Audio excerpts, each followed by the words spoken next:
Hello everyone. चलिए आज class 8th maths comparing quantities के कुछ अच्छे क्वेश्चन करेंगे जो कि आपके एनुअल एग्जाम्स के लिए काफ़ी इंपॉर्टेंट साबित हो सकते हैं। ठीक है, तो चलिए क्वेश्चन नंबर 1 देखते हैं। रघु बॉट एन अलमीरा फॉर ₹6,250। देखिए, रघु ने एक अलमीरा खरीदी 6,250 की and spend ₹375 on it's repair. अब उसमें कुछ रिपेयर करवाए तो उसके रिपेयर में 375 रुपये और खर्च हो गए। Then he sold it for ₹6890। तब फिर उसने उस अलमीरा को बेच दिया 6,890 में। फाइंड हिज गेन और लॉस परसेंट। तब हमें गेन या लॉस परसेंट जो भी आएगा वो हमें यहाँ पता करना है। ठीक है, देखिए क्वेश्चन आसान है, इंपॉर्टेंट भी है। ठीक है, तो चलिए सबसे पहले आप समझते हैं कि जो रघु ने अलमीरा खरीदी 6,250 की, उसमें कुछ रिपेयरिंग भी कराया 375 रुपये की। ठीक है, तो उसको जो टोटल कॉस्ट प्राइस क्या पड़ी, तो टोटल के लिए यानी कि जो उसकी कॉस्ट प्राइस पड़ी वो टोटल इन दोनों को जोड़ देंगे। ठीक है, तो हम यहाँ पहले लिख देते हैं कॉस्ट प्राइस ऑफ अलमीरा कितना होगा, CP इक्वल टू हम क्या करेंगे, दोनों को जोड़ देंगे। 6250 में हम 375 को जोड़ देंगे, कितना आएगा, तो ये आ जाएगा 6,625। इन दोनों को जोड़ दें, ये आ गया इतना रुपीज़ आए। ठीक है, अब ये तो हो गया कॉस्ट प्राइस। अब SP यानी कि कितने की बेची अलमारी, तो देखिए 6,890 की बेची है, 6,890 की अलमारी बेची है। अब देखिए SP आया हमारा 6,890 और CP आया 6,625, यानी कि सीधी सी बात है कि यहाँ पर SP ग्रेटर है CP से, और जब SP ग्रेटर होता है CP से तो क्या होता है, तब फिर होता है प्रॉफिट, या फिर हम इसको लिख सकते हैं गेन। ठीक है, यहाँ पर फायदा हो रहा है, गेन हो रहा है। अब गेन या प्रॉफिट हो रहा है, तब गेन हम कैसे निकालेंगे, तो गेन निकालेंगे, देखिए गेन हमारा होता है इन दोनों का डिफरेंट, यानी कि SP माइनस CP। SP में से CP घटा देते हैं, कितना आएगा, 6,890 में से 6,625, यानी SP में से CP को घटा दिया, कितना आएगा लिख लेते हैं, माइनस करेंगे तो ये आएगा 265। तो 265 रुपये का गेन हुआ यानी प्रॉफिट हुआ। अब क्योंकि हमें तो यहाँ पे परसेंट में भी निकालना था ना, तो परसेंट में निकालने के लिए यानी कि हम यहाँ गेन परसेंट निकाल लेते हैं। तो गेन परसेंट इक्वल टू क्या हुआ, जितना गेन हुआ यानी कि जितना प्रॉफिट हुआ वो, और अपॉन में जो CP वैल्यू थी वो इंटू 100। ठीक है, ये इसका फॉर्मूला बन जाएगा। तो देखो गेन कितना है 265 डिवाइड बाई जो CP था कितना था 6,625, तो डिवाइड बाई 6,625 लिख देते हैं और इंटू कर देंगे 100 से।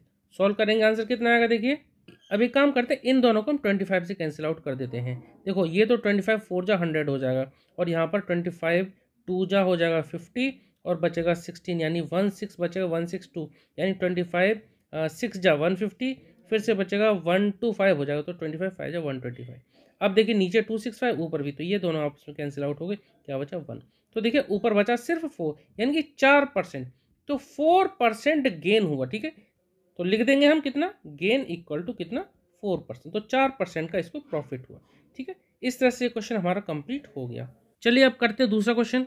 अब देखिए बड़ा ही आसान सा क्वेश्चन है।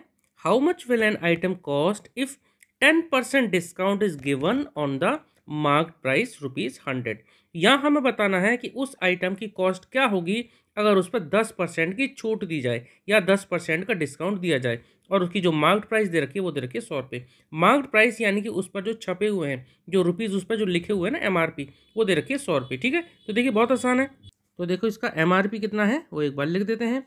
MRP यानी मार्क्ड प्राइस दे रखा है कितना, ₹100। अब डिस्काउंट कितना होगा, डिस्काउंट देखिए 100 रुपये है, तो 100 रुपये पर 10% का मतलब है 10 रुपये, लेकिन फिर भी मैं आपको निकाल के बता देता हूँ कैसे। 10% है ना, तो 10% ऑफ MRP, इस तरह से आप इसको याद रखना। ऑफ का मतलब मल्टीप्लाई, यानी कि 10/100 इंटू MRP कितना दे रखा है, दे रखा है 100 रुपीज़, तो कितना इंटू में 100 कर देंगे। ठीक है, 100 से ऊपर नीचे कैंसिल आउट हो गया, क्या बचा 10 रुपीज़ बचा, तो 10 रुपये का डिस्काउंट मिल जाएगा। अब कोई चीज़ या कोई सामान आप 100 रुपये का खरीदने जाएँ और बोलेंगे भी 10 रुपये का आपको इसमें छूट मिल जाएगी, 10 रुपये का डिस्काउंट मिल जाएगा, तब फिर आपको कितने का पड़ेगा, तो हम यहाँ पर यानी कि कॉस्ट प्राइस उसकी निकाल लेंगे। तो कॉस्ट इसकी कितनी आएगी, जो 100 रुपये है जो MRP, उसमें से जो डिस्काउंट है उसको हम घटा देंगे। ठीक है, तो कितना आ जाएगा ₹90। ठीक है, तो हम यहाँ पर लिख देते हैं क्या, कि कॉस्ट जो है वो क्या है MRP, यानी जो मार्क प्राइस है, मार्क प्राइस में से डिस्काउंट को घटा दिया। ठीक है, इस तरह से हमने इसका कॉस्ट निकाल ली कि हमें कितने का पड़ेगा, 90 रुपीज़ का ये सामान हमें पड़ेगा। ठीक है, चलिए नेक्स्ट क्वेश्चन करेंगे। The price of A scooter was 34,000 last year. देखिए एक स्कूटर का जो प्राइस था, जो कीमत थी, वो थी 34,000 लास्ट ईयर, ठीक है, पिछले साल। It has decreased by 5% this year. इस साल ये कीमत जो 5% घट गई, ठीक है, इंक्रीज नहीं हुई है, डिक्रीज हुई है कीमत। What is the price now? अब हमें उसकी प्राइस कितनी होगी वो हमें पता करना है, ठीक है। तो देखिए इनिशियली प्राइस थी 34,000, अब क्योंकि यह 5% डिक्रीज हुई है तो एक काम करते हैं, पहले इसका जो डिक्रीज कितनी परसेंटेज है वो निकाल लेते हैं, ठीक है। तो सबसे पहले हम डिक्रीज निकाल लेते हैं। डिक्रीज कितनी हुई है? डिक्रीज हुई है 5%। अब जब भी हम कभी परसेंट लिखेंगे ना, तो ऑफ में जो स्टार्टिंग की जो वैल्यू है वो लिखते हैं। तो 5% ऑफ 34,000, ठीक है। तो क्या करेंगे, 5% यानी 5/100 इंटू 34,000, ठीक है। यहाँ नीचे 2 जीरो है, ये ऊपर 2 जीरो से कैंसिल आउट हो गए। क्या बचता है? 5 इंटू 340, ठीक है। मल्टीप्लाई कर लेंगे, कितना आएगा? 5 को 0 से करेंगे 0, 5 4 से 20, 2 कैरी, 5 3 15 और 2 17।